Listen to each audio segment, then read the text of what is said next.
Bom, boa tarde a todos. A gente está hoje aqui para a primeira reunião científica do ano de 2023, aqui do Departamento de Epidemiologia. E nessas apresentações, a gente sempre tem uma apresentação de um aluno, de um pós-doc e pessoas convidadas. Quem organizou a apresentação foi o professor Alexandre, e o evento de hoje é Algoritmos Preconceituosos em Saúde, Desafios e Soluções. A organização do professor Alexandre, como eu já falei.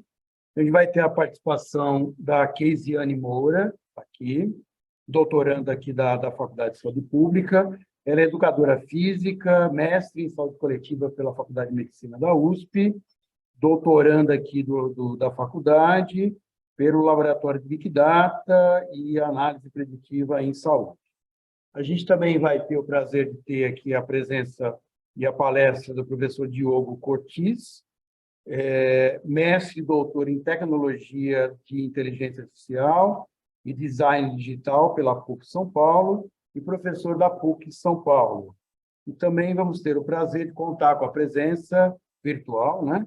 E a palestra do professor Flávio Calmon, professor assistente de Engenharia Elétrica da Escola de Engenharia e Ciência Aplicada de Harvard e PhD em Engenharia Elétrica e Ciência da Computação pelo MIT.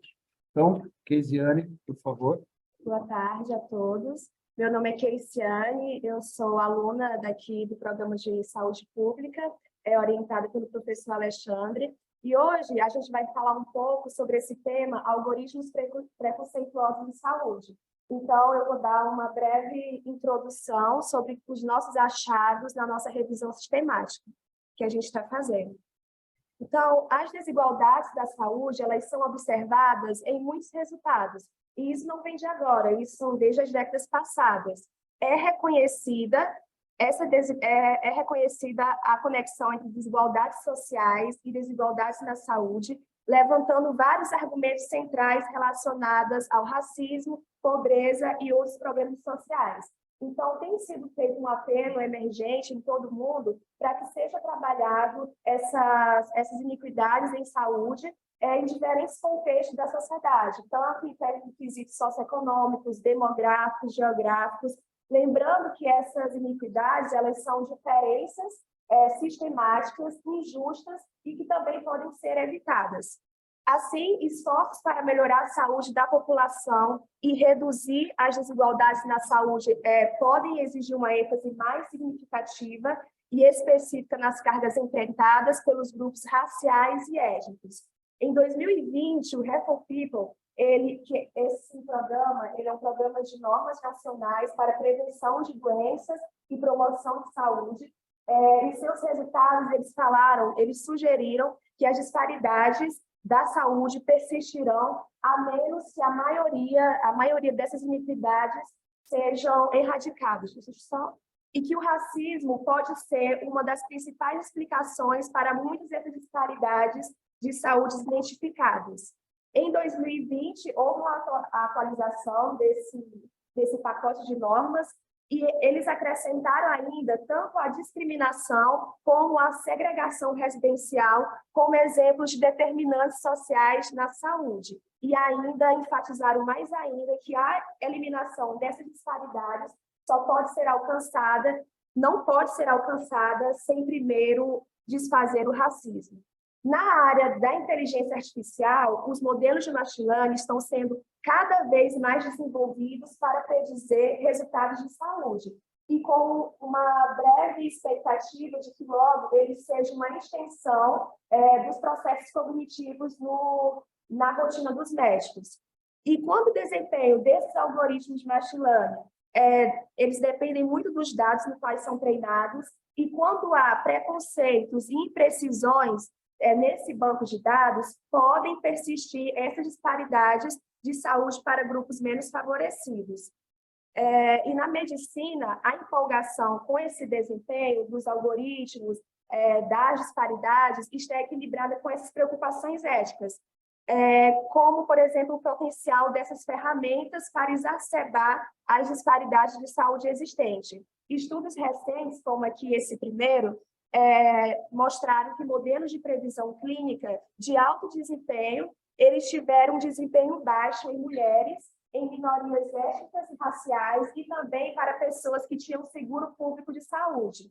Já nesse segundo artigo, os modelos, eles levaram a previsão para que fossem homens brancos e violentos tivessem que ir para o hospital, e para a população negra, ele não solicitou o hospital, mas sim a prisão. Então, para homens brancos, ele prediz para o hospital, e para homens negros, a prisão.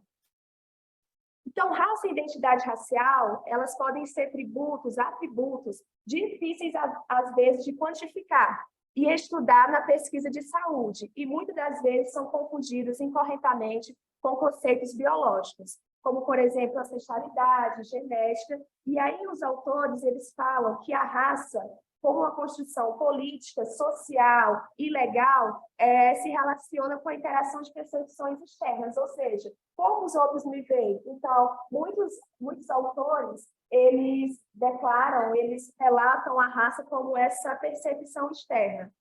Os avanços da inteligência artificial oferecem um grande potencial capaz de fornecer atendimento personalizado, traz consigo alguns riscos de amplificar os preconceitos existentes, no qual podem ser preocupantes em áreas sensíveis da saúde, e como os modelos de machine learning são alimentados pelos mais diversos tipos de dados, o viés pode ser codificado por escolhas de modelagem ou até mesmo dos próprios dados. Então, assim, esses preconceitos enraizados no conjunto de dados que treinam o algoritmo, eles podem apresentar uma ameaça ao longo do tempo na área da saúde. E se o equilíbrio não for buscado, a perpetuação desse desequilíbrio vai continuar acontecendo. E por mais que os algoritmos sejam minimamente melhores de analisar, todos eles demandam um pouco de engenhosidade, discernimento, conhecimento de domínio para desvendar e corrigir os tipos de preconceitos que podem estar propagando em detrimento de pessoas vulneráveis. Então, além dos preconceitos existentes, a coleta e a disponibilidade dos dados, ela pode impactar negativamente no treinamento de algoritmo. Por exemplo, em pesquisa, dados ausentes de raça, etnia, pode ser um fator de confusão. O viés e a discriminação em sistemas de inteligência artificial foram estudados em vários domínios, inclusivamente em várias aplicações de saúde. Muitos estudos mostraram disparidades no desempenho de sistemas médicos de inteligência artificial e raça, e são levantadas preocupações de que esses algoritmos de machine learning, técnicas de mineração de dados, eles podem não aliviar, mas sim eles podem aumentar o viés e, portanto, assim, a injustiça que ocorre nas populações específicas. Então, os autores que nós buscamos as revisões, eles falam que essa discriminação algorítmica é geralmente entendida como a produção de discriminação na consideração ou tratamento de membros de grupos ou categorias protegidas. E ele vai falar que essa discriminação é principalmente rastreada até a presença de viés de automação e viés de proxy. Então, eles falam que o viés de automação são os dados que são alimentados no processo de alimentação, no processo do algoritmo, e já o viés de proxy acontece quando há, por exemplo, um erro da proxy, no qual grupos menos favorecidos, os seus dados vão ser excluídos do dado de treinamento. E aí eles continuam abordando que, no domínio específico de saúde, 4 categorias de vieses foram detectadas como peculiaridades ao modelo de machine learning, que são design de modelo, viés dependendo dos dados de treinamento, viéses produzidos pelas interações de machine learning com os médicos e vieses produzidos por interações de machine learning com pacientes. Nesse artigo, por exemplo, ele vai relatar modelos de predição de saúde no qual os resultados eles excluíam pacientes negros que estavam basicamente na mesma condição de saúde e eles excluíam esses pacientes comparados com pacientes brancos.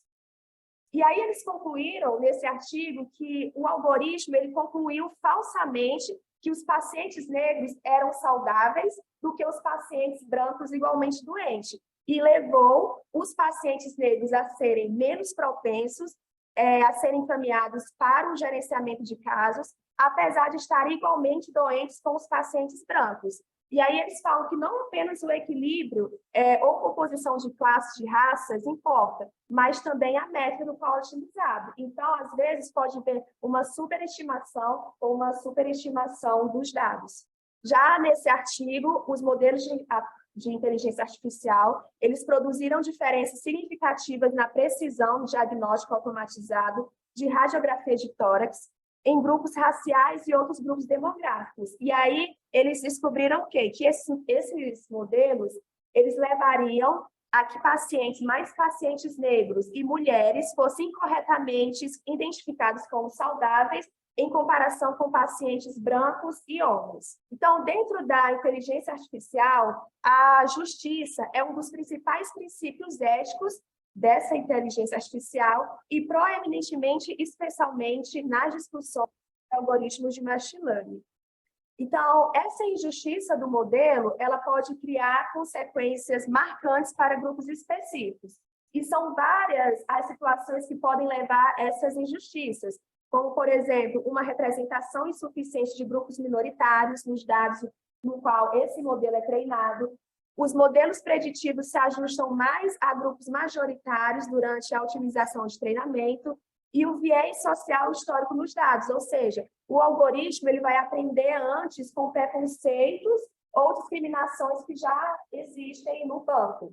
Então, a pergunta é, o que pode ser feito para mitigar ou para suavizar esses viés que tornam o modelo injusto? Então, de acordo com o artigo de Alvin, 2018, ele aponta 3 eixos principais, centrais, de como poder suavizar esse viés, que no caso são resultados iguais, desempenho igual e alocação igual.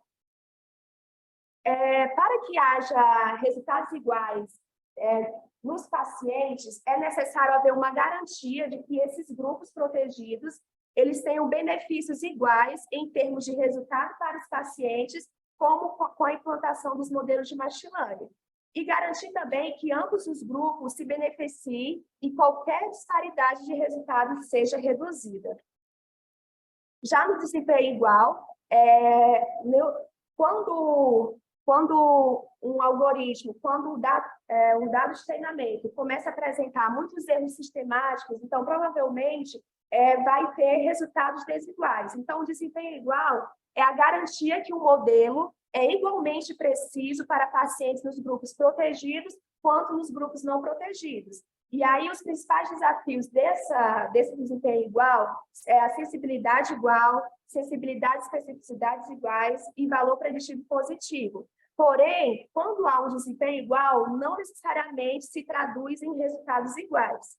E alocação igual, que são predições, as predições são feitas para alocar muitos dos recursos, não é uma performance, porque a alocação é definida pela proporção. A alocação ela não é uma performance, porque ela é definida pela proporção de predições positivas, e é importante garantir que recursos sejam alocados proporcionalmente entre os grupos. Então, ele finaliza esse artigo falando como é possível, então, finalizar o viés. Aí ele fala que é usando um conjunto de dados mais equilibrados.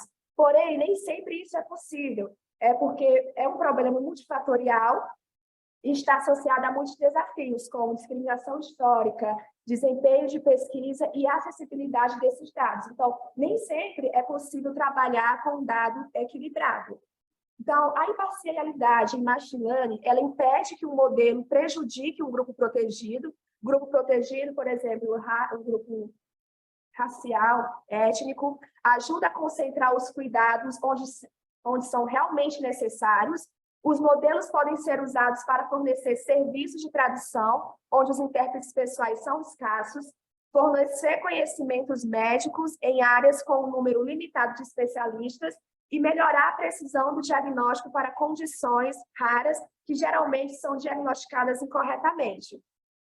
Então, tanto a inteligência artificial como o machine learning, eles podem permitir cuidados de saúde mais rápidos, precisos e abrangentes. Então, é necessário ter uma relação estreitamente cooperativa e não competitiva, como muitas vezes é abordado, onde os médicos da inteligência artificial, eles precisam se juntar a uma relação de cooperação para iluminar áreas de impacto desigual nos cuidados da saúde. Então, cada vez mais é importante esse ambiente de cooperação e não de competição. Como conclusões, diante de todos os artigos que nós pesquisamos, a gente viu que com o crescente envolvimento de machine learning nas decisões de assistência médica, é crucial avaliar quaisquer viés algoritmos introduzidos. Depois que esse viés é descoberto, os médicos e a inteligência artificial, eles precisam trabalhar junto para identificar e, assim, melhorar esses modelos. E os estudos preveem que a inteligência artificial mudará radicalmente a maneira como os médicos praticam medicina. A curto prazo, por exemplo, eles falam que ajudará os médicos em tarefas fáceis, como automatizar medições, fazer previsões com base em Big Data e colocar descobertas clínicas em um contexto baseado em evidências. E, a longo prazo, tem o potencial de aprimorar significativamente o atendimento ao paciente e reduzir custos, além de melhorar os resultados. Então, é basicamente isso. Muito obrigada. Obrigado, Keisiane, pela introdução ao tema. E agora a gente dá sequência aos nossos professores convidados, começando pelo professor Diogo Cortis, da PUC. Obrigado, Diogo, pela presença. É um prazer ter você por aqui. Obrigado pelo convite e Diogo, parabéns. né, antes disso, né, além de fazer muita pesquisa na área, o Diogo tem feito um trabalho importantíssimo de divulgação de inteligência artificial. Então, se vocês não seguem o Diogo, sigam o Diogo, porque assim a gente precisa começar a valorizar esse tipo de profissional que faz essa interface aí para o público e que sabe mesmo da área. Porque agora, à medida que a área vai crescendo, a gente vai ter muitas pessoas que vão entrar de paraquedas na área e vão tentar se comunicar com o público sem ter a base por trás. E o Diogo está há muitos anos aí na área de inteligência artificial, falando sobre isso, tem uns cursos online também. Então, acho que a gente precisa muito valorizar esse tipo de profissional e ter muito cuidado com essas pessoas aí que estão chegando de paraquedas, né? E que é ótimo, a gente precisa de mais pessoas na área, mas que não tem essa bagagem por trás, esse conhecimento por trás. E o Diogo faz isso muito bem. Então, Diogo, em nome da comunidade de inteligência artificial, obrigado aí por todo o seu trabalho e é um prazer ter você aqui. Obrigado. Eu fico honrado e emocionado com as suas palavras e parabenizo também pela organização do evento e pelo trabalho que você vem também fazendo de divulgação, de pesquisa, ajudando a comunidade técnica também, né, no Brasil a se desenvolver. Vocês estão vendo a minha tela aqui? Eu vou fazer uma apresentação breve, assim, né, tentando trazer um olhar talvez um pouco mais técnico ou não, né, porque assim, eu trabalho com a área técnica, às vezes criando datasets, treinando modelos, desenvolvendo modelos. Esse é uma parte, né? E a outra parte é muito mais na área de interação humano-computador, né? Que é a forma como o usuário interage com isso, com esses modelos de IA, e como isso pode alterar a forma de percepção das pessoas, o julgamento das pessoas em relação à IA, e também, né, consequentemente, o impacto que a IA tem sobre a sociedade. Então, quando a gente está discutindo bastante sobre inteligência artificial, a gente sempre, né, volta para esse tópico dos vieses. E eu acho que é um tema que não tem muito como escapar, né? Porque, assim, os dados, eles vão influenciar, como já foi dito aqui, nada mais são do que recortes da realidade. E a realidade é problemática, né? Independente da sociedade, cada sociedade teses que se refletem nos dados, que, por sua vez, abastecem o treinamento da inteligência artificial e que isso pode estar representado dentro dos modelos, né? Então, a inteligência artificial ela tem um potencial de transformar o mundo, né, para melhor. Eu acho que, inclusive, assim, a área da saúde é a área que eu vejo com mais empolgação a inteligência artificial ajudando e melhorando cada vez mais na descoberta de várias coisas, mas também em diagnósticos, em controles de epidemiologia. Então, é a área mais promissora que a gente mais precisa, né? Mas quando a gente fala de IA, a gente também tem que refletir sobre essa questão de vieses, de como a gente pode tentar tratar dentro do modelo para reduzir esses impactos. Então, vou mostrar alguns casos aqui, vou tentar ser o mais didático possível. Imagino que nem todo mundo seja da área de IA, então vou tentar ser o mais didático, né? E para começar, tem esse artigo aqui que eu vou comentar rapidinho, que ele quando ele foi publicado em 2019, ele foi bastante citado, e justamente porque ele tratou, né, de um viés racial em algoritmos na área de saúde. Mas quando a gente está falando de vieses, a gente tem que entender que é muito amplo, né? E ele fica tanto na questão racial, mas também por questão de religião, por regiões geográficas, por questões culturais. Então, os viés eles vão estar presentes dentro desses modelos e a nossa missão é justamente tentar mitigar isso para que aí a inteligência artificial se torne cada vez melhor. Mas nesse estudo aqui, eles destrincharam assim, né? Eles colocam, né, secando, né, o viés racial de um sistema de saúde nos Estados Unidos que basicamente assim eles ranqueavam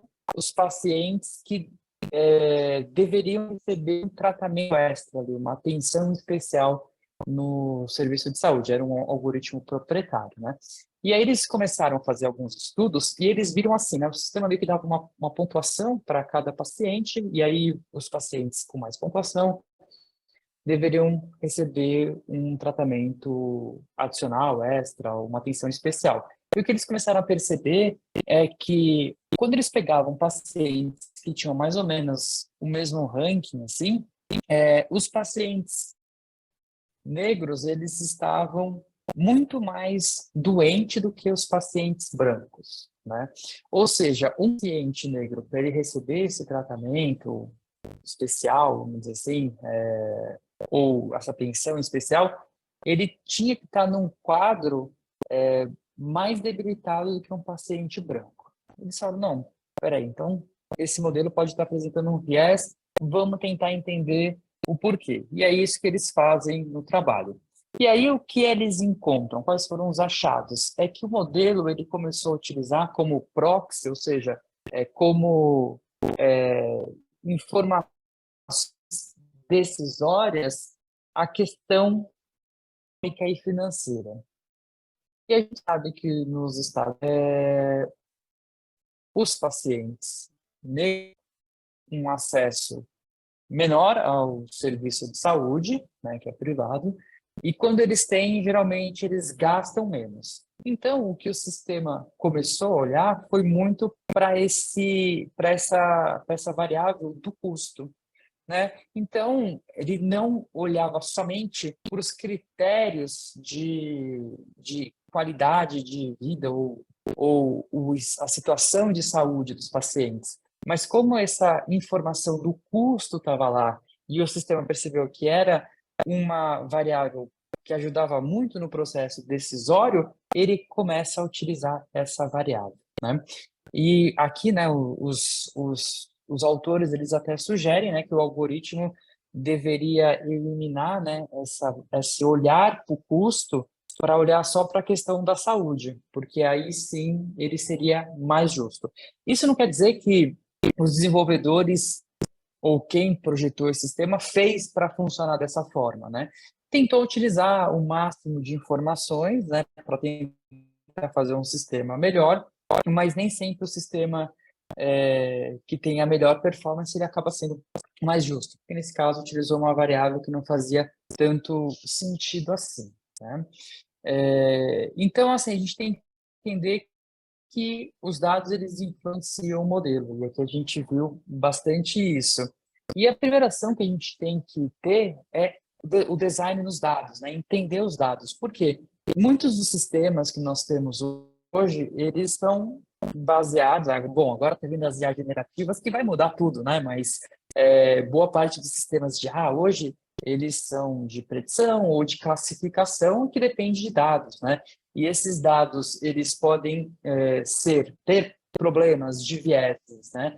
Desde a sua coleta até no seu processo de anotação, porque geralmente esses aprendizados supervisionados, eles passam por um momento de supervisão, ou seja, humanos rotulando os dados, né? E isso pode ter várias questões. E também quais são os dados que a gente vai escolher no modelo específico. Eu vou contar um caso para vocês, assim, de um projeto que a gente estava fazendo, junto com o laboratório de neurociência do Mackenzie.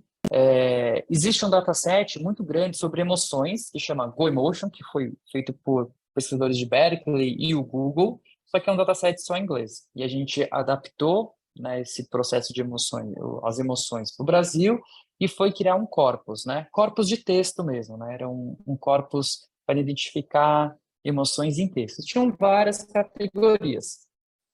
E depois dados, e depois isso era anotado por especialistas da área, né? Então, profissionais da área de neurociência, psicologia, antropologia, isso, essa anotação nos dados, falando, aqui tem tal emoção, tal emoção.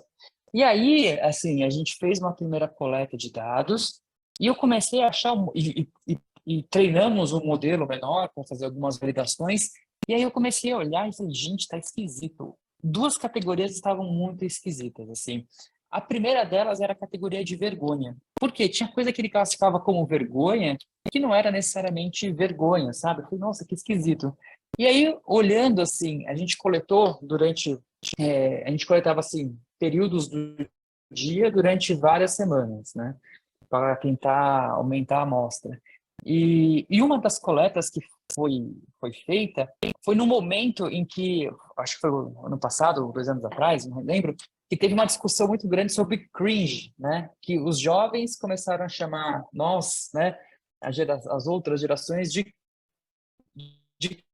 cringe, que seria tipo vergonha alheia, sei lá, falando que Harry Potter era cringe, tomar café da manhã era cringe. Isso teve um debate muito grande nas redes sociais.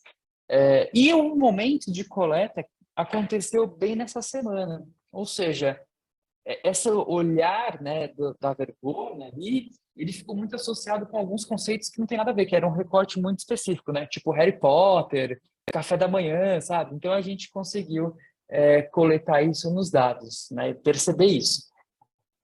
E um outro exemplo foi numa outra semana, num dia de coleta nosso, tinha um jogador do Flamengo, que era um volante chamado Gerson, ele foi vendido, ele era ídolo e tal, e era o último jogo dele. E aí a torcida do Flamengo começou a colocar homenagens e falando, estamos em luto, né, ou hashtag luto e tal. E a gente coletou dados, né, veio tudo e veio essa amostra também. E aí os dados também ainda estavam infectados, né, vamos dizer assim, com essa ideia do luto associado ao Flamengo, associado ao Gerson, tal, que também não tem nada a ver, né? Então a gente tem um desafio que é a fonte dos dados, né? Ou seja, ele pode ter vários problemas, e também no processo de anotação, né? Porque você pode...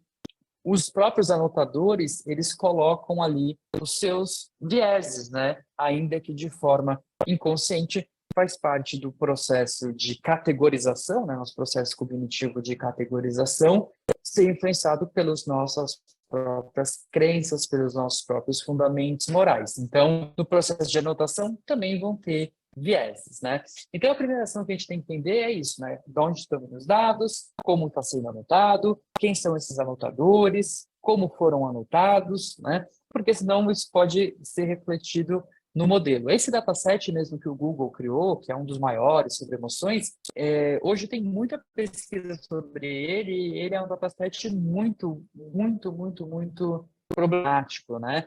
E aí a gente vai a fundo e descobre que o Google, ele não utilizou, por exemplo, anotadores especialistas no tema. ele jogou no Mechanical Turk e foram indianos que anotaram e indianos não especialistas, né? Então, eram anotadores comuns que estavam anotando sobre as emoções humanas. Era um dataset que, assim, várias vezes, 30% do que tem dentro dele quase ruído, assim, né?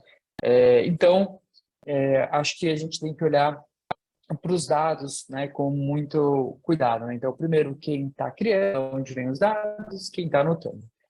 Segunda, né, quais são os dados, né? Como eu faço as escolhas para treinar o meu modelo. Depende do tipo de informação que eu posso ter, ela pode mudar totalmente o meu modelo. E aí, isso aqui é um exemplo que eu dava em aula, mas acho que, bom, para quem é da área técnica é muito trivial isso, mas se tiver na audiência quem não é da área técnica, talvez ajude a entender um pouco melhor. Tem um dataset que é bastante famoso, um dataset até fictício, assim, que é do Titanic, né? Então, é usado muito na pesquisa acadêmica, na área didática, assim, que tem informações de passageiros, né? E nome, idade, sexo, se estava viajando acompanhado, sozinho, qual que foi o valor da tarifa, qual classe ele estava viajando e tal. Então, a gente pode brincar com ele para fazer diferentes classificações, né? Então, eu pego esse dataset e ele tem várias variáveis aqui, né? Então, tem a classe que a pessoa estava viajando, o sexo, a idade, a tarifa, e eu posso treinar um modelo, né? Posso pegar o mesmo modelo, nesse caso aqui eu pego um modelo super simples, que é de árvore de decisão, por uma questão didática, e só para vocês entenderem que as escolhas das variáveis vão influenciar totalmente o comportamento do modelo.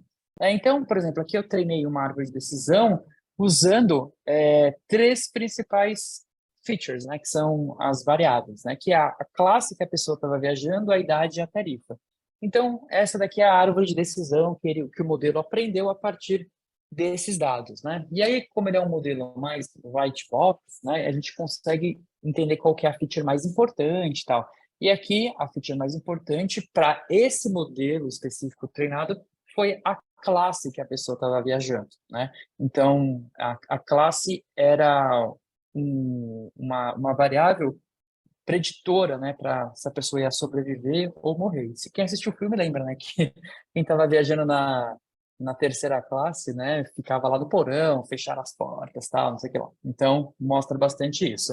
Mas o que acontece se eu pegar o mesmo modelo, que é a árvore de decisão, o mesmo conjunto de dados, e agora adicionar mais uma variável, que é a variável sexo, né? Será que o modelo muda ou não? Ou ele continua igual? E aí eu treinei o modelo aqui e o que a gente vê é que ele muda completamente. Então, a variável sexo passa a ser bastante preditora para se vai sobreviver, o passageiro vai sobreviver ou morrer. É um exemplo simples, né? Que a gente sabe que os botes salvam vidas, né? Mulheres e crianças primeiro, né? Então, isso é bem didático para a gente consegue visualizar os porquês disso acontecer e a gente entende. Então, ó, o mesmo dado, o mesmo conjunto de modelo, dependendo das escolhas que eu faço, o modelo vai se comportar de maneiras diferentes. Claro que aqui é um exemplo super simples, a gente consegue entender o porquê. Mas quando a gente vai para modelos super complexos, isso começa a se confundir. Muitas vezes a gente não entende muito bem o porquê. Então, é um desafio, a gente precisa de dados, né? Esse é um exemplo de um sistema de classificação de imagem, que ele classificou essas imagens. Mas a última ele classificou como pessoas, né? Não identificou que era um casamento. Bom, se eu perguntasse para vocês, agora talvez vocês saibam disso, né? Por conta daí que eu contei. Se eu mostrasse só a última imagem, perguntar o que vocês veem aí, dificilmente a gente diria que era um casamento, né? Porque não faz parte da nossa cultura. Então, faltam uns signos semióticos culturais nossos representados naquela imagem para que a gente diga que é um casamento, né? E isso traz um desafio também de uma questão quase geopolítica, de uma representação maior nesses dados de treinamento, para que o modelo consiga entender também realidades específicas, né? Isso essa ideia da diversidade dos dados vem tanto do processo de coleta de dados, como também do processo de anotação, população e tratamento dos dados. Porque não adianta eu coletar essas imagens e ter vindo essa imagem, né, do direito e colocar somente pessoas do Ocidente ali, do Silício, para anotar, porque eles não iriam entender o que era a representação dessa cultura, né? Então, a questão da diversidade de dados é bem importante. Agora, com as IA generativas, isso também se discute. Eu vi até um estudo recente que eles pediam o mesmo ponto de diferentes línguas, né? Então, era assim, era o retrato de uma mulher, uma tela de óleo, né? Como se fosse pintado a óleo, numa janela, etc. E aí pediu em inglês, veio bem, pediu em espanhol, veio mais ou menos bem, pediu em francês, veio mais ou menos bem, foi piorando as coisas. E aí pediram, acho que em tcheco. E aí o que a IA gerou era uma lata de óleo, assim, né? Tipo um vidro de óleo em frente a uma janela, né? Então, ele se perdeu na questão linguística. Sempre coleta adicional de dados. Então, a gente tem que ter atenção nesse processo de coleta, de anotação, das escolhas das variáveis nos treinar, e aí é importante a gente ter métricas, né? Métricas de avaliação do nosso modelo para ver se ele está se comportando de uma maneira que a gente acha razoável, né? Não só métrica de desempenho sobre o quanto ele acerta, né?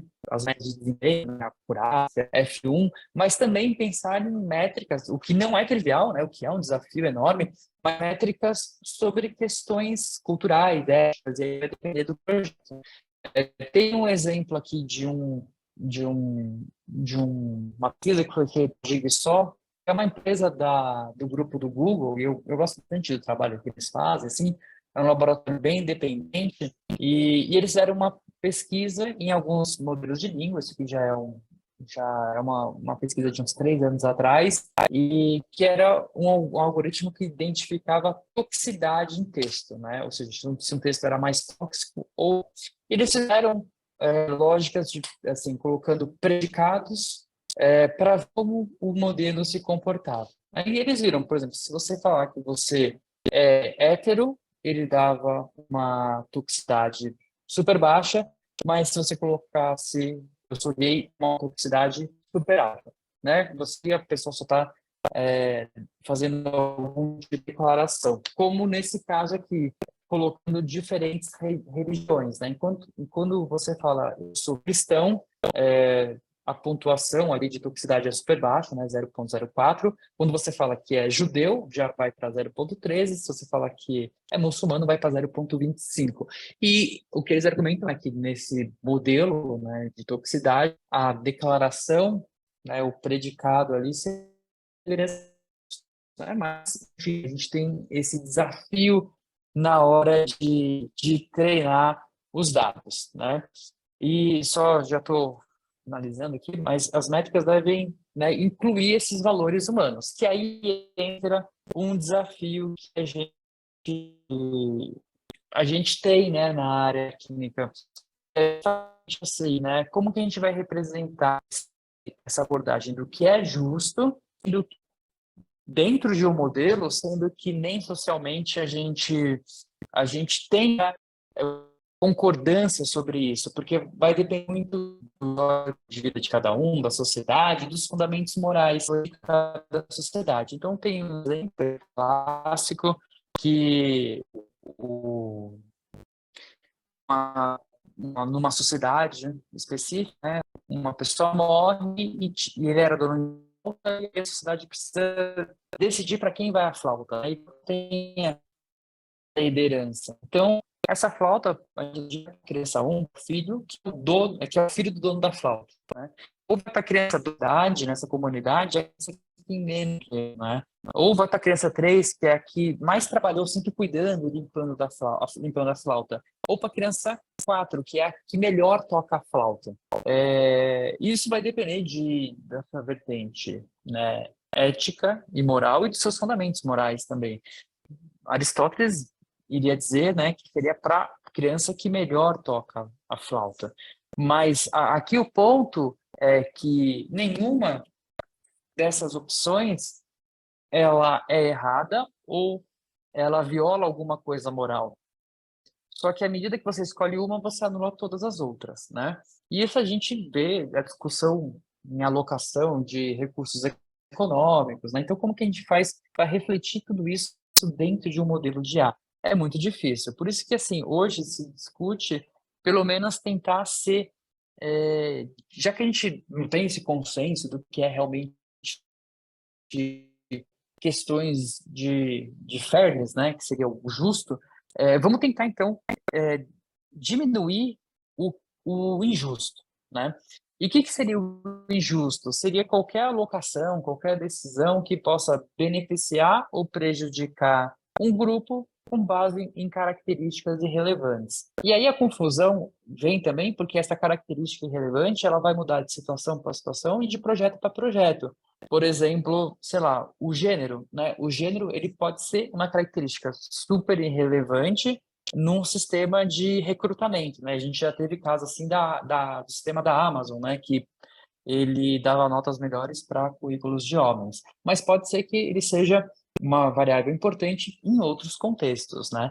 Mas eu acho que com isso, pelo menos, a gente tenta avaliar o modelo tentando evitar esses cenários de injustiça, o que não é tão simples assim. E aí, só para finalizar agora mesmo, desculpa, não sei se eu estou estourando tempo, é que muitas vezes os modelos eles são complexos, eles são difíceis de serem, né, entendidos e talvez assim, eu realmente não sei qual que é o nível de entendimento que a gente tem que ter sobre o modelo, né? Porque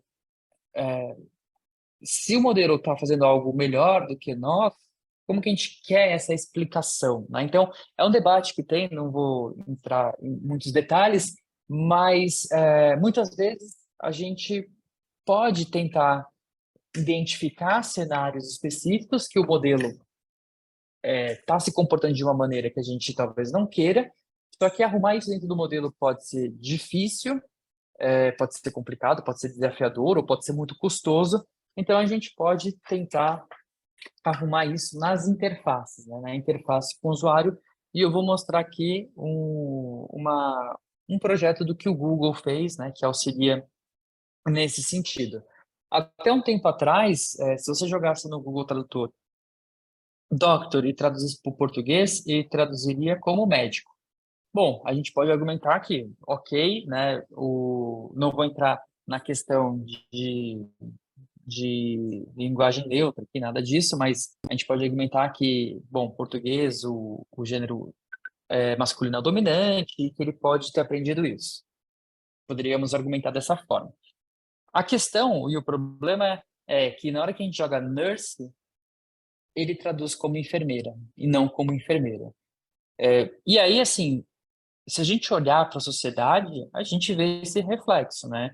De possivelmente em hospitais terem mais médicos e mais enfermeiras.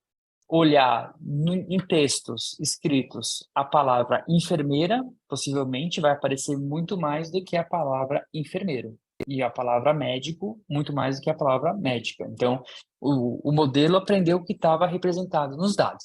A questão problemática é que isso, dentro de um modelo de IA de larga escala, ele pode perpetuar, né, essa situação indesejada ou, né, essa condição específica sem dar muito espaço para mudança. Óbvio que eu estou falando de um sistema de classificação, mas poderia ser qualquer outro. Então, a estratégia do Google para retreinar o modelo seria muito difícil, né, nem saberiam como fazer isso. Uma das soluções foi arrumar na interface. Então, hoje, quando você joga nurse, ele aparece as duas opções, ó, é enfermeiro ou enfermeira, e aí o usuário tem autonomia de escolha. Quando você joga doctor, a mesma coisa, médico e médica, e aí ele dá essa opção de escolha. Então, muitas vezes a gente vai ter que tentar arrumar na interface coisas que seriam muito difíceis no modelo, né? Então, assim, basicamente o que eu tinha para contar, assim, era isso, e espero contribuir com alguma coisa e estou aberto aqui para dúvidas e para o debate depois. Muito obrigado, gente. Muito legal, Diogo. Obrigado pela apresentação. A gente já abre para perguntas e para comentários, mas a gente vai dando sequência, então. depois a gente abre para todo mundo. Tá? Então, agora o professor Flávio vai falar um pouco sobre suas pesquisas também na área de fairness, né, de justiça e machine learning. A gente tem uma proximidade, nosso grupo, com o grupo do Flávio, já encontrei ele algumas vezes, né, via nossos financiamentos aí da Fundação Lehman. E agora a nossa pós-doc, que está aí na Odonto, também está vendo com um aluno dele, né, Flávio, de fazer algumas pesquisas em comum, né, usar uns bancos de dados de saúde para o Flávio e seus orientandos fazerem algumas dessas análises que ele vai contar para a gente que ele tem feito. Então, é um grande prazer te encontrar de novo, Flávio, e fique à vontade para fazer sua apresentação. Muito obrigado. Bom, obrigado, Alexandre, pela introdução, pelo convite também. Estou muito animado de estar aqui. E a gente está tentando montar essa colaboração e é uma coisa muito promissora. Queria também agradecer o Diogo e a Keisiane pela apresentação. Acho que vocês tornaram minha vida um pouco mais fácil, porque vocês motivaram tão bem o problema de justiça e equidade, fairness e machine learning.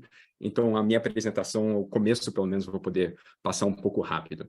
Então, eu sou o Flávio, sou um assistant professor aqui na Escola de Engenharia e Ciências Aplicadas em Harvard. E o que eu vou falar hoje é um pouco sobre a pesquisa que meu grupo vem desenvolvendo sobre diferentes facetas de machine learning, de aprendizagem de máquina, responsável. A gente tenta entender como a gente consegue desenvolver esses algoritmos de forma a assegurar equidade, justiça, privacidade e esses outros critérios. E o nosso grupo é um pouco mais teórico, ele trabalha mais na parte metodológica e matemática por trás desses problemas. Uma coisa que eu gosto de ser professor, que eu posso dar palestras como essa e falar sobre o trabalho feito por um grupo de alunos brilhantes em Harvard. Então, o trabalho que eu vou falar hoje foi feito por uma série de colaboradores, ex-alunos, ex-postdocs que estão aqui.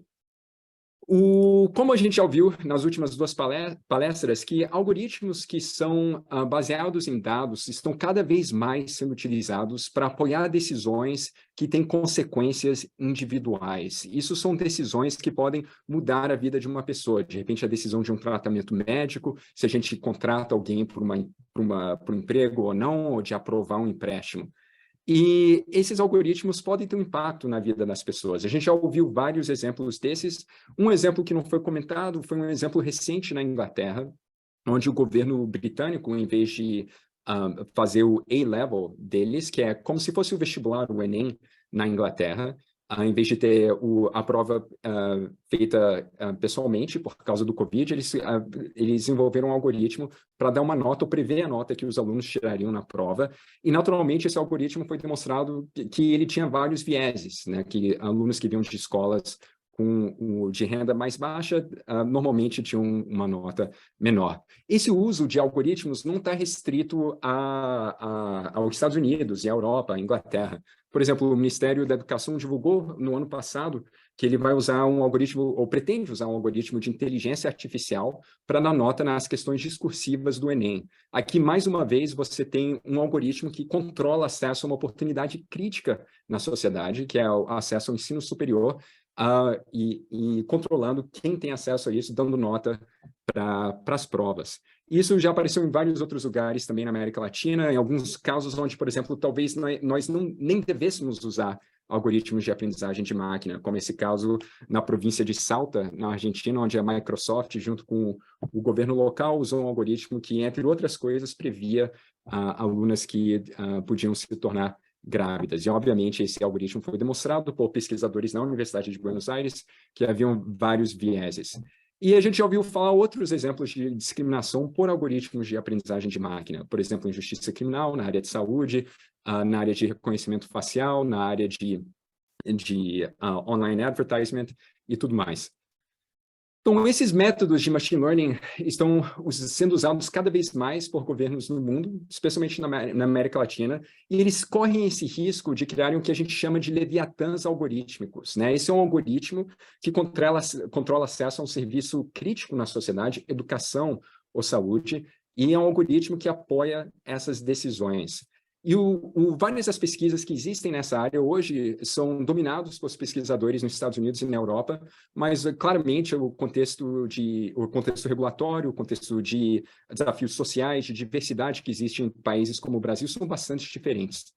O que o meu grupo de pesquisa faz é que a gente trabalha com problemas teóricos nessa área. Teoria é um pequeno pedaço desse quebra-cabeça maior de machine learning responsável e justiça social, né? Isso envolve várias outras áreas como, por exemplo, ética e direito e políticas públicas, mas eu acho que teoria é uma peça importante também, porque ajuda a gente a entender como desenvolver esses algoritmos com garantias matemáticas que eles satisfazem algum determinado objetivo de privacidade ou de equidade ou de justiça.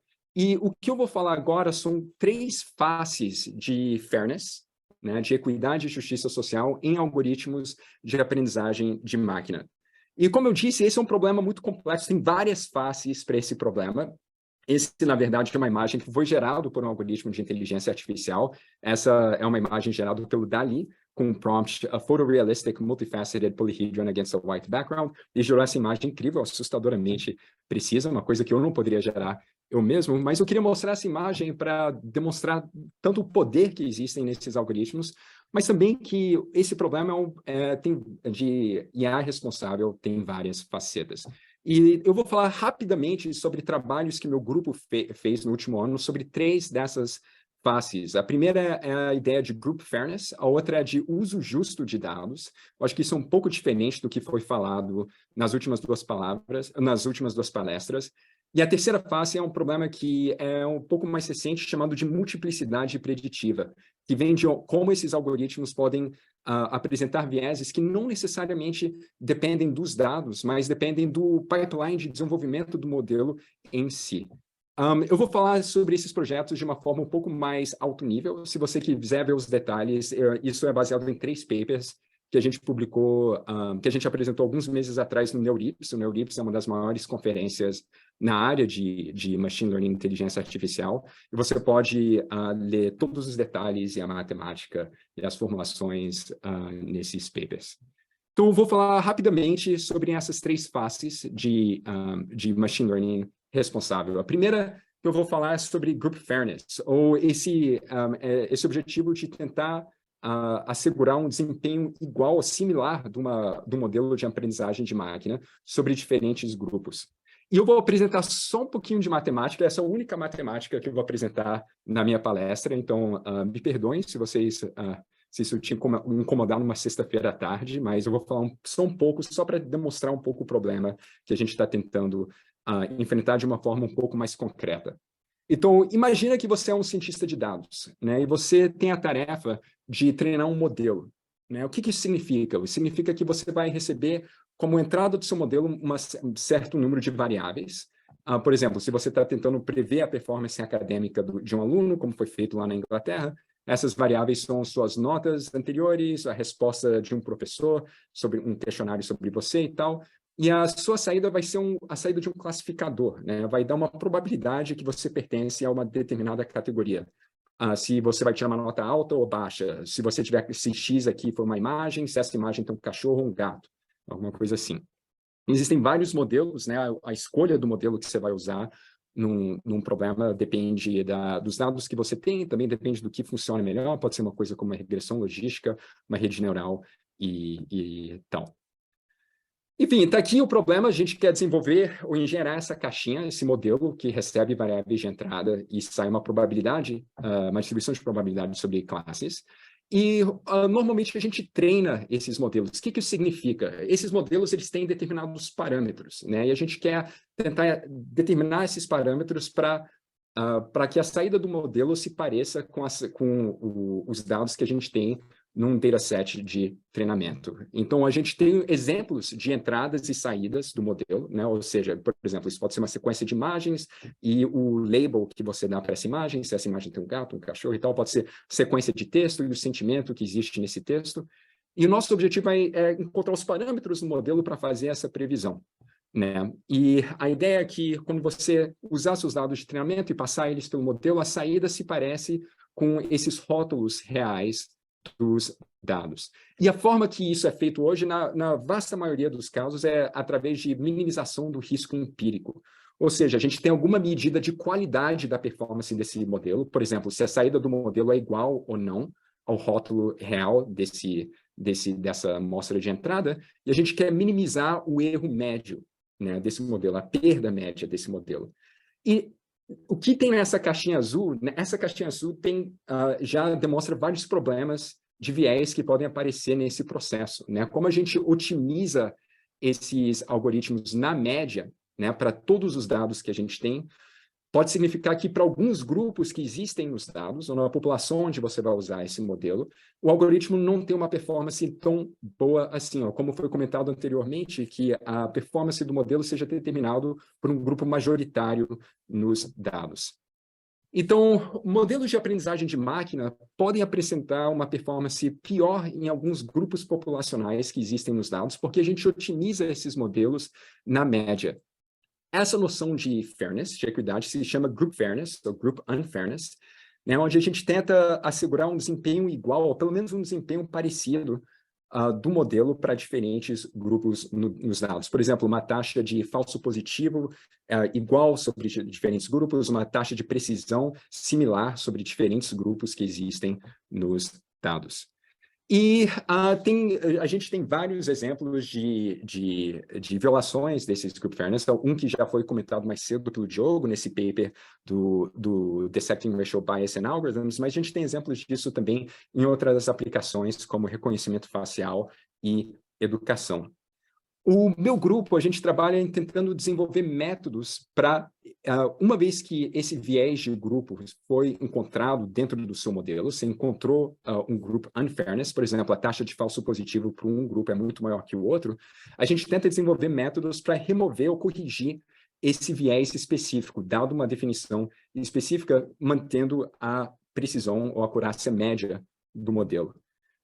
Uma forma que a gente fez isso foi um paper que a gente recentemente apresentou no Neurips, onde a gente mapeia isso por um problema de otimização matemático, onde é o problema de literalmente projetar, né, tipo projeção, que vocês lembram de álgebra, projetar o seu classificador para um conjunto de modelos que satisfaçam uma restrição de group fairness, né, por exemplo, que equalize a taxa de falso positivo sobre diferentes grupos. E a gente consegue mapear esse problema para essa formulação matemática que a gente encontra em teoria da informação. E, na prática, a gente consegue mapear os insights dessa formação para métodos de pós-processamento do modelo que assegurem essas noções de group fairness. Isso te dá um método prático que você pode aplicar para qualquer modelo. Você pode pensar nisso como quase criando um óculos para o modelo, que você bota no modelo depois de treinar ele, para você poder corrigir a vieses que existem para diferentes grupos. Esse método se chama Fair Projection. Ele está apresentado aqui nesse paper. Ele é um método bastante flexível. A gente acredita que hoje ele é um dos estados da arte em assegurar group fairness. Uma das grandes vantagens dele é que não requer que você retreine seu classificador ou mude seus dados. Né? De novo, é como se fosse colocar um óculos no modelo. É um sistema de pós-processamento da sua saída. E a gente tem vários resultados sobre isso. A gente, inclusive, testou isso em datasets com milhões de pontos. E é bastante rápido. Você pode checar o nosso GitHub e testar isso. Isso roda no seu GPU. Então, ele escala para modelos bastante grandes. E a gente tem um paper que está sob revisão agora, que a gente mostra que, para vários casos, esse é o ótimo, o melhor que você pode fazer em termos desse trade-off entre uma métrica específica de group fairness e a precisão média do seu modelo. Então, esse foi uma face de IA responsável. Vou falar sobre uma outra face agora, que é um problema que a gente começou a trabalhar recentemente através de um grant com o National Science Foundation e a Amazon, que a gente chama de uso justo dos dados, ou fair use. E deixa eu motivar o problema com um caso em medicina. Então, como a gente já ouviu também, esses algoritmos de aprendizagem de máquina estão cada vez mais sendo utilizados em medicina e com essa ideia de tornar esses algoritmos cada vez mais personalizados. O que isso quer dizer? Que você vai usar o máximo de dados que você puder sobre uma pessoa para tentar apoiar a decisão que você vai tomar baseado nesse modelo. E aqui está um exemplo de um modelo que é utilizado para prever derrame. E você já consegue ver que esse modelo usa informações pessoais sobre você, naturalmente, para fazer a sua previsão. Por exemplo, aqui usa a idade e o sexo da pessoa. Então, esses modelos usados em medicina, eles usam atributos pessoais de um paciente para fazer a sua previsão. E essa é uma tendência que eu acredito que a gente vai ver cada vez mais. Esse é um paper recente, mais ou menos recente, que foi publicado no England Journal of Medicine, chamado Machine Learning in Medicine. Um dos autores é um dos chefes da pesquisa na Google, o Jeff Dean, onde eles sugerem que, no futuro, decisões de terapia e de diagnóstico vão ser cada vez mais personalizados na base de todas as informações que a gente conhece sobre um determinado paciente, né? E a pergunta que a gente faz na nossa pesquisa é: será que isso é verdade? Será que coletar mais dados pessoais sobre alguém necessariamente leva uma performance melhor do seu modelo para todos os pacientes, para todas as pessoas que informam dados pessoais para esses modelos?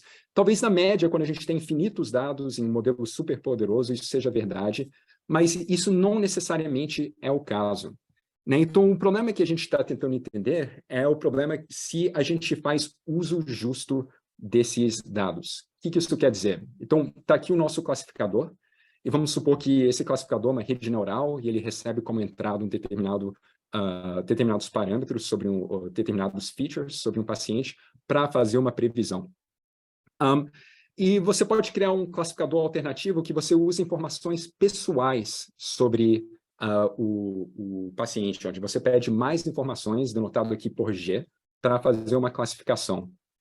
E esses atributos podem representar, por exemplo, atributos de grupo ou pessoais. E a gente diz que esse classificador personalizado faz uso justo desses dados se você dá esses dados para o modelo, ele te dá uma precisão, uma acurácia maior. E a gente quer entender isso porque normalmente tem um custo associado para divulgar esses dados, né? Por exemplo, esses podem ser dados legalmente protegidos, ou seja, que você tem algumas restrições sobre o uso desses dados, como a raça, o sexo, a idade de uma pessoa. Podem ser informações sensíveis que o usuário do modelo pode não querer divulgar, por exemplo, o status de alguma doença ou sua renda, ou podem ser informações que são caras ou invasivas para coletar, né? Por exemplo, testes, exames de sangue ou alguma biópsia, coisas do tipo. Então, a ideia do uso justo é a expectativa básica que um usuário de um modelo tem quando eles divulgam dados para o modelo. Essa expectativa de, se eu for usar um modelo personalizado, eu vou ter uma precisão maior. Então, a pergunta e a decisão que um paciente, por exemplo, teria será que eu divulgo essas informações? Será que isso vai levar a uma precisão maior? E o que a gente mostra no nosso paper, que a gente publicou recentemente, é que existe um trade-off muito complexo entre o número de atributos que você pode coletar e a precisão do seu modelo personalizado. Isso é uma coisa que você sempre deveria testar. Se você está coletando mais dados para usar no seu modelo, você tem que verificar que o uso desses dados efetivamente leva a uma predição mais precisa para todos os grupos no seu dataset. E o que a gente demonstra matematicamente é que não apenas a coleta de mais dados pode levar a performance pior para determinados grupos, em determinadas situações, mas se você coletar muitos atributos, pode ser estatisticamente impossível verificar se você vai ter um ganho de performance no modelo. Ou seja, a dimensionalidade dos seus dados é alta e você simplesmente não tem amostras suficientes para avaliar se esses novos dados vão levar uma predição mais precisa para todos os usuários do modelo, por exemplo, todos os pacientes que divulgam esses dados. Então, essa é a segunda face. Eu vou falar rapidamente sobre a terceira face, que também é um problema que a gente tem trabalhado, chamado de multiplicidade preditiva, predictive multiplicity. E esse fenômeno é relacionado com um fenômeno que existe no treinamento de algoritmos de machine learning, chamado o Rashomon Effect, ou efeito de Rashomon, que eu vou explicar agora. Então, vamos voltar ao modelo que a gente viu mais cedo, onde a gente vai treinar um modelo, né? A gente vai encontrar parâmetros de uma rede neural, por exemplo, para para poder fazer alguma tarefa de classificação. Nesse caso, você está tentando identificar, por exemplo, se diferentes imagens de raio-x têm ou não têm pneumonia. Né? E a forma que você provavelmente vai fazer isso hoje é que você vai usar uma rede neural convolucional, um modelo de imagem, e o que você vai tentar encontrar, esse modelo denotado aqui por H, você vai tentar encontrar os parâmetros desse modelo. Se você não é um cientista de dados, você pelo menos já viu o problema de interpolação linear, né? Onde os parâmetros do seu modelo linear são os parâmetros de uma reta. Você pode pensar em tentar treinar uma rede neural, como achar os parâmetros de uma função muito mais complexa, né? Que tem uma relação muito mais complexa entre a entrada e a saída.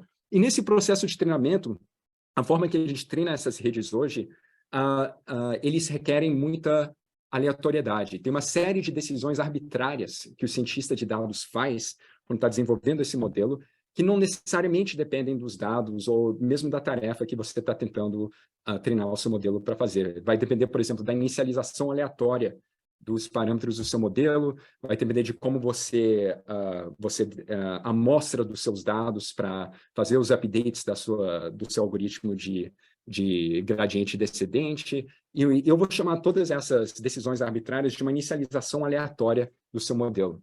Mas o que acontece? Dependendo de como você escolher essa aleatoriedade, por exemplo, inicializar os parâmetros do seu modelo, você vai terminar com uma rede neural diferente. Né? Os parâmetros que você encontra não necessariamente são os mesmos. Cada vez que você retreina o modelo nos seus dados, você acaba com um modelo diferente.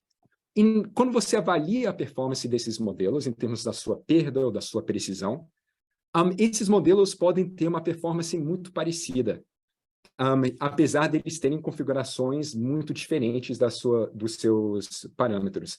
Esse fenômeno foi identificado em 2001 por um estatístico muito famoso chamado Leo Bryman. Ele era professor de Stanford. Isso se chama o efeito de Rashomon. Rashomon é um filme dirigido pelo Akira Kurosawa em 1950, onde diferentes pessoas explicam um crime de diferentes perspectivas. E aqui você tem um fenômeno similar, onde você tem diferentes modelos que têm uma performance parecida, mas eles são modelos diferentes, com parâmetros diferentes. E existem vários desses modelos onde podem existir vários modelos que competem com performance parecida, especialmente quando o seu modelo é complexo, como uma rede neural. E isso é relacionado, e o que acontece com esses modelos é que quando você testa eles com uma amostra individual, de novo, na média, eles têm uma performance parecida, mas para uma amostra individual, eles podem produzir previsões conflitantes. E esse conflito entre a previsão de modelos que têm performance estatisticamente indistinguíveis é o que a gente chama de multiplicidade preditiva. Então, você tem modelos que estão competindo, mas para uma amostra individual, para um paciente individual, eles têm uma previsão diferente. E o que a gente mostra no nosso paper recente, que esse fenômeno de multiplicidade preditiva aparece em vários lugares, em classificação de imagens, classificação de texto, classificação de áudio. E o impacto, e a multiplicidade preditiva tem um impacto na prática. Por quê? Porque se você não leva isso em consideração quando você está desenvolvendo seu modelo, as decisões apoiadas por esse modelo podem depender de decisões e escolhas arbitrárias feitas durante o desenvolvimento do modelo. E isso, especialmente quando você tem algoritmos que controlam acesso a oportunidades críticas, por exemplo, os leviatãs algorítmicos que eu comentei, eles podem levar a uma perda de oportunidade arbitrária para usuários do modelo. Imagina se eu tenho um algoritmo que está corrigindo minha redação do Enem, e caso o cientista de dados tivesse escolhido um seed diferente para o gerador de números aleatórios, a minha nota seria alguns pontos mais alta ou mais baixa. Né? Então, esse fenômeno de multiplicidade preditiva ocorre na prática e cria vários desafios para a credibilidade e a interpretabilidade desses modelos usados em aprendizagem de máquina. Você pode ver mais detalhes no nosso paper de alguns anos atrás, o mais recente no NeurIPS, onde a gente propõe alguns métodos para medir e registrar a multiplicidade preditiva. Isso aparece também em modelos que você treina com garantias de privacidade, onde você adiciona ruído durante o treinamento para tentar assegurar a privacidade dos dados. E você pode achar mais detalhes no nosso paper. Eu acho que eu já estourei o tempo, então eu só vou fechar aqui. Como eu disse, tem várias faces para esse problema de justiça e equidade em aprendizagem de máquina e inteligência artificial. Eu comentei sobre 3. Esse problema de group fairness, onde a gente desenvolveu um método que eu acredito agora ser o estado da arte em assegurar group fairness. Esse problema do uso justo dos dados, né? Se você está coletando mais dados, você quer assegurar que o uso desses dados leva a previsões mais precisas, e o problema de multiplicidade preditiva, onde modelos que têm performance muito similar para amostras individuais podem produzir previsões conflitantes. Meu grupo está trabalhando em vários outros projetos na área de privacidade, na área de machine learning e compressão de dados e entender de forma teórica como esses algoritmos funcionam. A gente tem também outros projetos com o Brasil, a gente está sempre na Unicamp, por exemplo, dando cursos sobre machine learning e teoria da informação. E caso você seja um aluno que está na sala e está procurando um pós-doc ou pensando em fazer um doutorado, a gente está sempre contratando também. A gente recebe poucas aplicações de brasileiros para o doutorado aqui em Harvard, e eu queria ver muito mais aqui no CIS. Então, se esse problema de desenvolver algoritmos de machine learning de forma responsável é uma coisa que interessa você, me manda um e-mail, eu adoraria ficar em contato. E é isso, eu vou parar por aqui. Esses são, são as pessoas, são os grupos e as empresas que financiam minha pesquisa, e eu ficaria feliz em responder perguntas.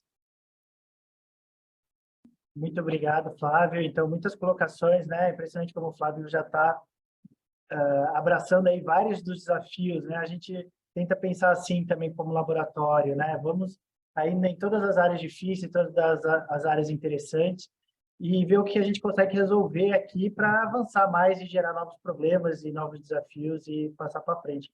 Tá? Então, muito legal as soluções que o Flávio colocou. Eu estava até falando com a Keisiane aqui, que o objetivo dela é fazer, né, essa revisão sistemática da literatura e depois aplicar os métodos de correção que ela encontra, né? Então, o Flávio colocou aí para, né, alguns métodos que seria interessante depois a Keisiane também colocar.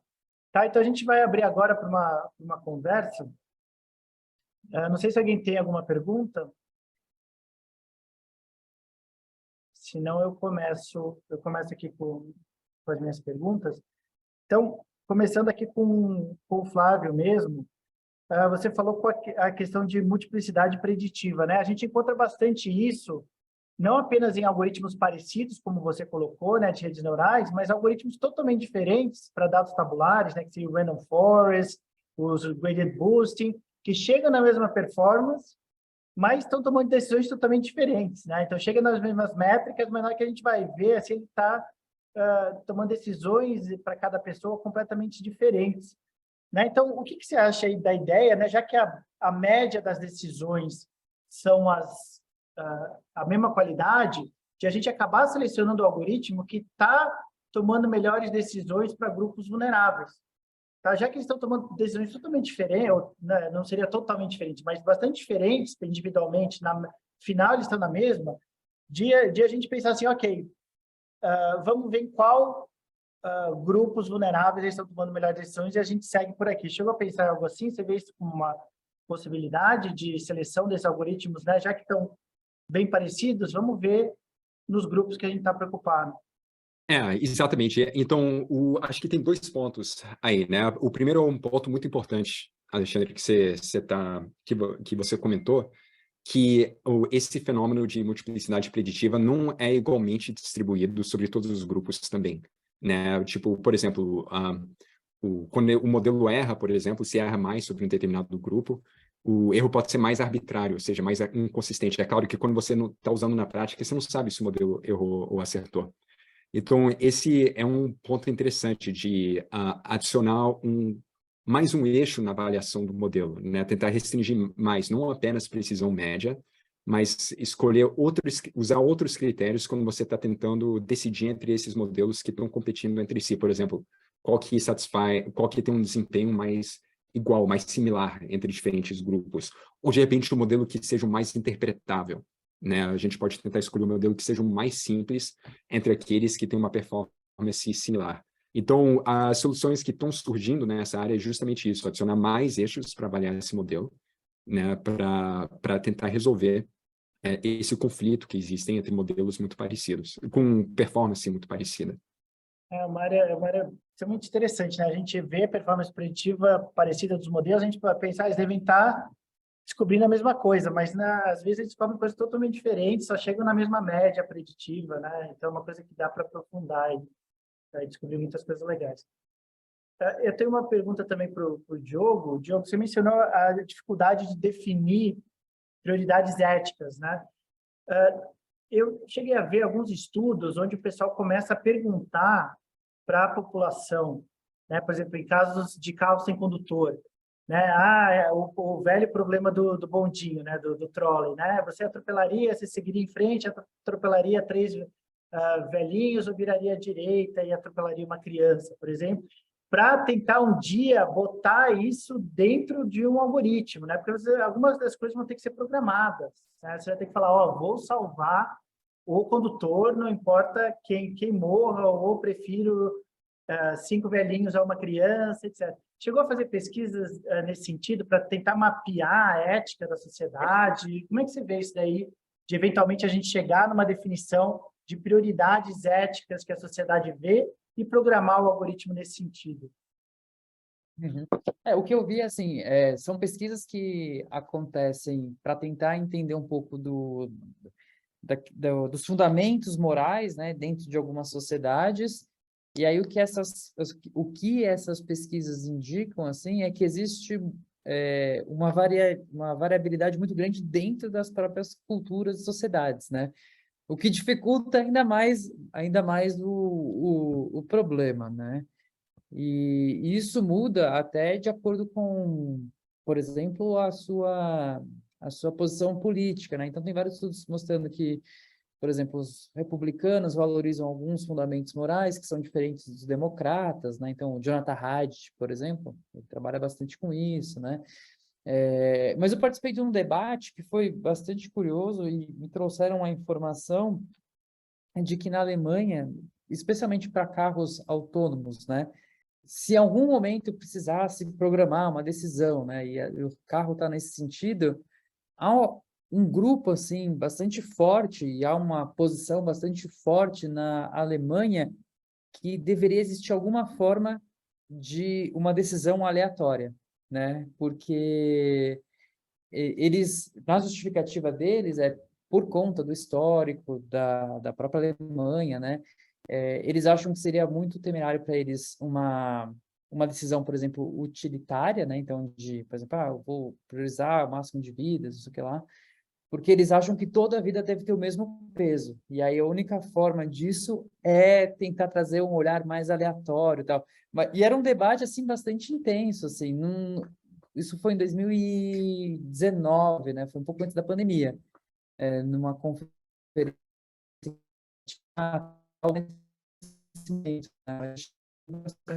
era um movimento forte, assim. É uma questão extremamente interessante, né? Então, imagina essa questão de diferenças éticas, né? E você ter o carro, por exemplo, dos republicanos, né? Então, é um carro que vai priorizar a ética desse grupo de pessoas. O Tesla seria assim, enquanto o concorrente do Tesla é um carro que tem outro viés ético e que vai priorizar outro tipo de pessoas no acidente.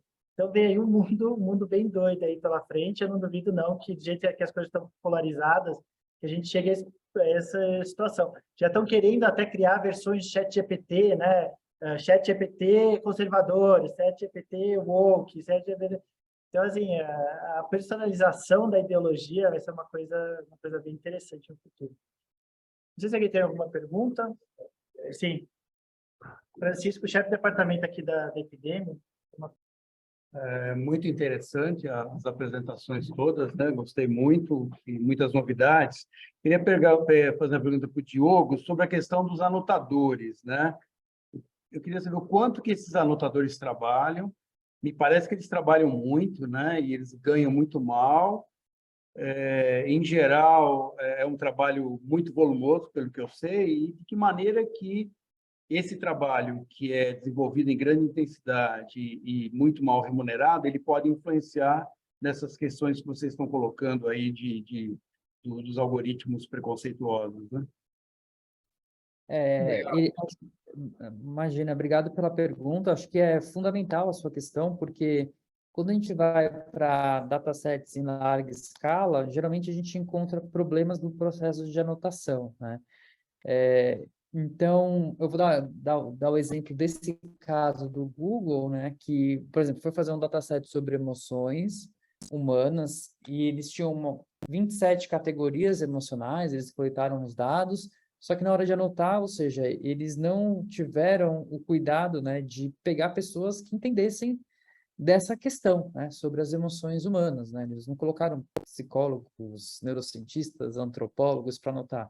Eles simplesmente jogaram para o Mechanical Turk para fazer esse processo de anotação, por isso que o dataset ele é tão problemático. No nosso caso, aqui no Brasil, a gente teve um projeto e a gente tinha a verba do Comitê Gestor da Internet no Brasil.